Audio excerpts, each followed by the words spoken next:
पीछे दहिनी ओरिया एगो बाई ओरिया हो, दूधू में हरिया राखब कैसे,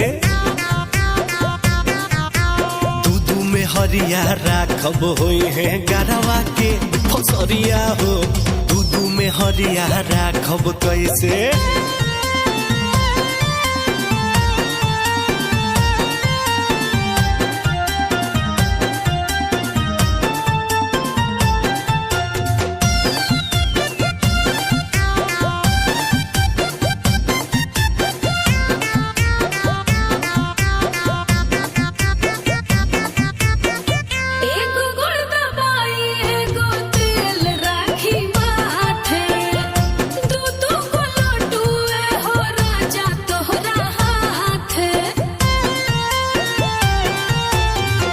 एगो साया साड़ी मांगी एगो चुनरी लहंगा, दूनहु कबो झबो उठावल पड़ी महंगा।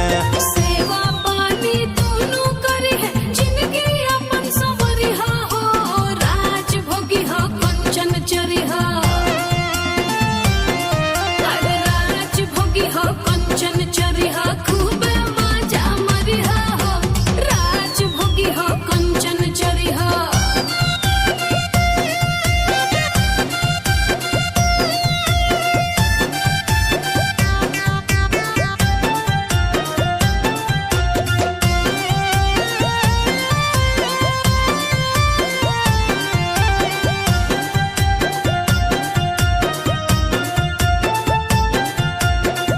एगो कही गाँव में रहब एगो कही सहरिया, दोनों जब झगड़ा करी है कापी मोर टंगरिया। एगो कपड़ा खींचे एगो रोज बनाई खानावा, अगल बगल में दोनों बीच में सजानावा। दूधू ना वो चढ़ना जिंदगी हो जाई जहरिया हो, दूधू में हरिया राखब कैसे, दूधू में हरिया राखब होई है गरवा के फसरिया हो, दूधू में हरिया राखब कैसे। पूरा फिल्म देखे खातिर अभी डाउनलोड करी दंगल प्ले ऐप।